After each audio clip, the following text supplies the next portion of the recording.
everybody, let's get started. The plot thickens. Today I have two topics I want to go over with you.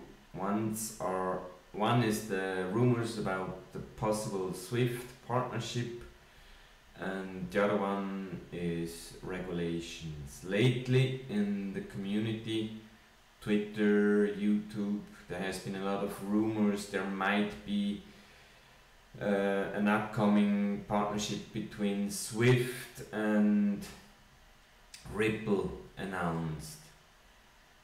There has also been some confusion around known Ripple customers, Santander and Standard Chartered, where from the SWIFT GPI initiative have been news that those two companies went live. Some thought that's confusing. From me, that was basically more kind of confirming my theory. And my theory around SWIFT and Ripple is less of a partnership, more of a cooperation. And let me give you an example. Here in Switzerland we have several railway companies, BLS, Ostwind and the federal one, SBB. They all use the same rails. Now think of these railway companies as payment systems. SWIFT, SEPA, I think in the US it's called NACHA or ACH, TIPS, Target 2 in Europe. Those could be those different railway companies. Underneath, that's my assumption, most likely will be RippleNet in the future, because it's so fast with its interledger protocol enablement. I guess there's literally no way around that. One assumption or one thing which led me basically to that idea that it will be more of a cooperation than a partnership between SWIFT and Ripple was the published SWIFT GPI API blueprint, as it was initially called. It was renamed to SWIFT Financial Industry API Blueprint. Now, on the regulation point I wanted to touch, I have basically a few videos back I talked about the fact that in principle that's the only thing we're still waiting for, proper regulation for XRP and RippleNet in general. And then it's always accidents, I don't know how it happens.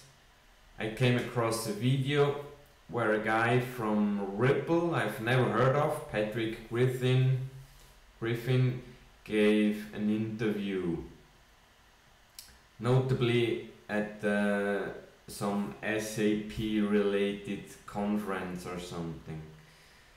And in that video he basically suggested that maybe RippleNet doesn't even require regulation. Now why that?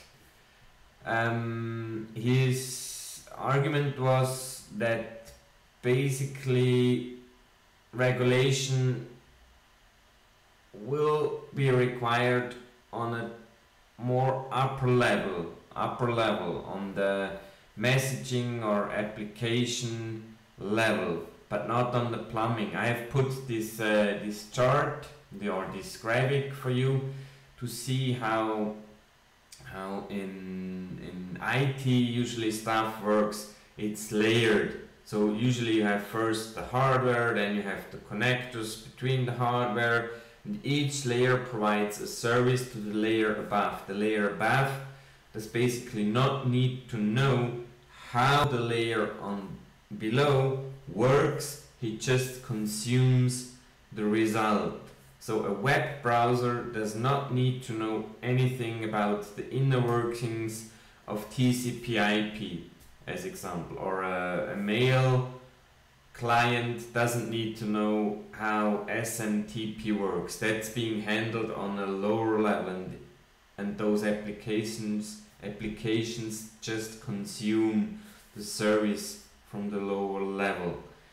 And those of you who have been following Brad Garlinghouse for certain months, maybe years, I don't know, I've been in the business, in the XRP business, for about a year now, more or less.